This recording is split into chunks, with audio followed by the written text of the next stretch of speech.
Ce jour dédié pour le Refoua Shema de Eliaou Ben Erzala. La question de Samuel. J'avais une question concernant les martiens on croit que c'est légendaire, alors que peut-être c'est... Est-ce que ça existe après la Torah ou pas? Toutes ces sortes d'êtres spéciaux venus d'ailleurs. Alors il y a des témoignages dans les écrits de la Torah d'êtres venus d'ailleurs.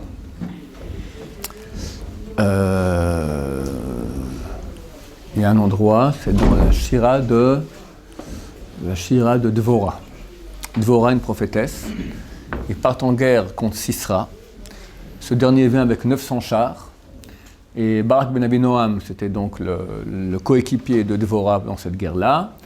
Il met toute la tribu de Naphtali, ils se mettent sur le mont Tabor et descendent, et il y a une guerre fantastique. Et Baruch Hashem, on gagne la guerre. Et c'est écrit que les étoiles sont venues se battre aussi, et aussi les habitants de Méroz. Habitants de Méroz. Alors qu'est-ce que c'est? Il semblerait que c'est un autre monde, et ils sont venus ici, voilà, se battre pour Am Israël. Le Zohar parle aussi un jour il y avait deux Chachamim, je ne sais plus leur nom, Rabbi Yehuda et Rabbi Yossé, qui se baladaient. Ils sont assis près d'un rocher, tout à coup, entre dans la fissure du rocher, tout à coup, il y a un type qui est sorti. Plink! Mais d'où tu viens? Moi, je viens de Arka. Arka, c'est une terre, on a des terres sous la terre, d'accord? Des mondes parallèles en bas. Alors, lui devient un de ces mondes-là. Il y a 7 noms. 7 mondes de ce type-là. Un de ceux-là est appelé Arka. Bon, un témoignage dans le Zohar. Plus que cela, bon, il y a le monde des démons. Il y a le monde des morts. Il y a il y a des anges qui apparaissent, on voit ça dans le Tanakh souvent. La mère de Shimshon, il y a eu une apparition d'un ange qui vient lui annoncer que son fils, qu'elle est enceinte maintenant d'un enfant, qu'il devrait être nazir, etc. Shimshon. Et elle va voir son mari, il lui dit, tu lui dis, tu aurais dû lui demander de revenir. Alors s'il revient, tu m'appelles. Il est revenu. Alors, il y a un moment, j'ai appelé mon mari, elle court chez son mari, hop, son mari vient aussi, il lui demande qu'est-ce que tu veux, et bon, il lui a expliqué tout cela. Voilà, donc c'est des choses qui arrivent. Actuellement, ça arrive beaucoup moins, Baruch Hashem. Mais ça peut arriver. J'ai une dame qui est venue une fois chez moi, une jeune fille, 25, 30 ans, et elle était ashkénaze, et elle a fait tchouva. Ashkenazim, c'est beaucoup plus dur pour eux de faire tchouva. Ils viennent, eux, d'habitude, ça fait déjà 4-5 générations que leurs ancêtres ont quitté la Torah, donc c'est beaucoup plus éloigné. Sfaradim, d'habitude, c'est beaucoup plus frais. Alors, comme elle a fait tchouva, je ne pouvais pas ne pas faire tchouva. Mais pourquoi? Parce que ma grand-mère, qui est morte, elle venait. Comment elle venait? C'est terrible, elle me dit comme ça, je suis dans ma chambre, où je vois une sorte de truc qui rentre, un truc informe, un machin comme ça, un peu qui se balade comme ça, et je sais que c'est ma grand-mère. C'est super paniquant. Alors, qu'est-ce qu'elle a fait? Je suis le Rav Frankfurter, il a écrit un truc comme ça, et voilà, vous mettez ça dans votre maison, et depuis, elle est plus venue. Un truc qui explique, voilà, il y a deux mondes, il y a le monde des morts, le monde des vivants, il ne faut pas qu'un interfère avec l'autre, et donc il y a des choses à faire. Donc il y a des apparitions maintenant, les grands tzadikim, ils voient ce genre de choses. Très souvent, les morts viennent voir les grands tzadikim pour demander un tikkun. Chazon Ish, c'est connu, les morts venaient lui demander un tikkun. Ben Noari, il y a beaucoup d'histoires de ce genre-là. Stapler, il a raconté beaucoup de choses. Je vous ai raconté une fois, très dernièrement, je vous ai raconté ça. Je répète l'histoire, elle est sympathique. Stapler, donc c'est le père du Rav Chaim Kanevsky, il s'appelle le Rav Yaakov Israël Kanevsky. Énorme, géant, inimaginable. J'ai eu la chance de rentrer quelques fois le voir. Et c'est un des grands d'Israël. Il s'est marié avec la sœur du Chazon Ish, aîné de Rabbi Chaim Kanevsky, qui s'est marié avec la fille du Rav Eliashiv. C'est des bonnes familles, Baruch Hashem. Pour vous dire à peu près où se trouve le Rav Chaim Kanevsky, j'ai lu ça hier. Le Rav Chaim Kanevsky, c'est un homme qui ne sait pas c'est quoi ce monde. Quand il mangeait, il demandait à sa femme après, dans les brachas, il lui demandait quel bracha je fais. Bracha achona. Il ne sait pas ce qu'il a mangé. Avant de manger, il voit, il fait la bracha. Il est tellement pas ici, tellement autre part. Il finit de manger, qu'est-ce que je vais manger? Il n'est pas là. Ça, c'est connu depuis très longtemps. Ce que j'ai vu hier, il y avait c'est un journal qui sort toutes les semaines, il y avait un interview de Abraham Kalevski sur les Shidduchim. Alors, on lui demande combien de rencontres on doit faire avant le fiançailles, après le fiançailles. Alors, il donne un certain nombre par-ci, par-là. Il dit, moi, j'ai rencontré ma femme, donc la fille du Rav Eliashiv, une ou deux fois avant qu'on se fiance. Après, on s'est fiancés.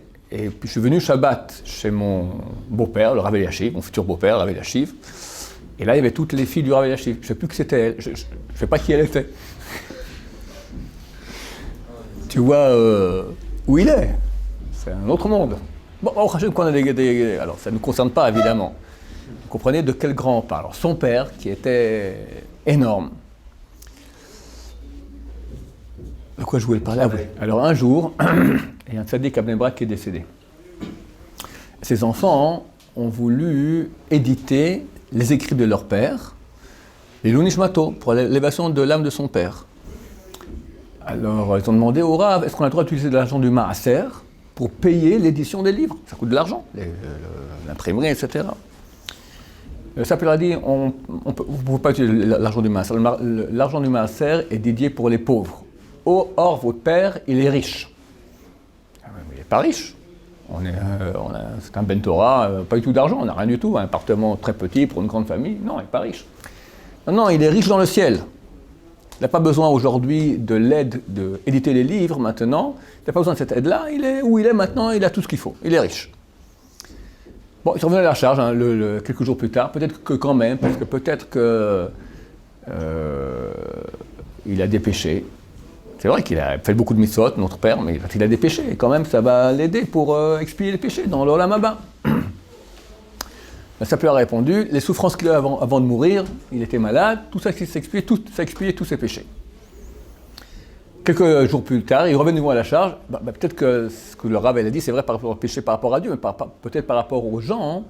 Il avait il a volé quelqu'un. Alors, tant qu'il n'a pas rendu, il lui doit l'argent. Si quelqu'un casse un néon, par exemple, à l'Yeshiva, tant qu'il n'a pas réparé, il doit revenir en Gilgoul, du Olam Haba pour payer le néon. C'est idiot, d'accord? Alors peut-être qu'il a des dettes comme ça par rapport aux gens. Sapir leur a dit, Dieu a fait en sorte que tous les gens à qui il devait quelque chose ou qu'il a blessé dans sa vie, tout le monde lui a pardonné. D'où il sait ça, le Stapler? C'est pas qu'il voit l'âme là, il la voit, elle est là, Olam Haba, tout est réglé, tout va très bien, voilà, il n'y a plus rien. C'est une responsabilité énorme. Il dit non, on ne pouvait pas utiliser cet argent-là pour ça parce que votre père, il est nickel partout, tout va très bien, tous ces trucs-là ont été réglés. Il voit. Donc ce sont des gens qui sont très très hauts et qui voient les choses. Donc il y a des apparitions de ce genre-là. Aujourd'hui, c'est extrêmement rare, si ce n'est pour les grands de la Torah, où il y a des gens aussi qui ont des dons ou des... Comment dire cela? En tout cas, des facultés de ce genre. J'avais une fois un élève qui m'a dit qu'il voyait les morts. C'est-à-dire que quand il passait dans un cimetière, il voit sur chaque tombe, il voit le type, quoi. Il le voit, quoi. Voilà. Il y a des gens comme ça qui ont une sorte de dons pareils. C'est pas agréable. C'est pas agréable. Hein. Il y a des gens qui voient, d'habitude, se plaignent de cela. Quelqu'un m'a parlé d'aujourd'hui d'une dame, voilà, qui est en contact avec un membre de sa famille qui est décédé, et malgré elle, cette personne vient du Olam Haba lui parler. C'est pas agréable.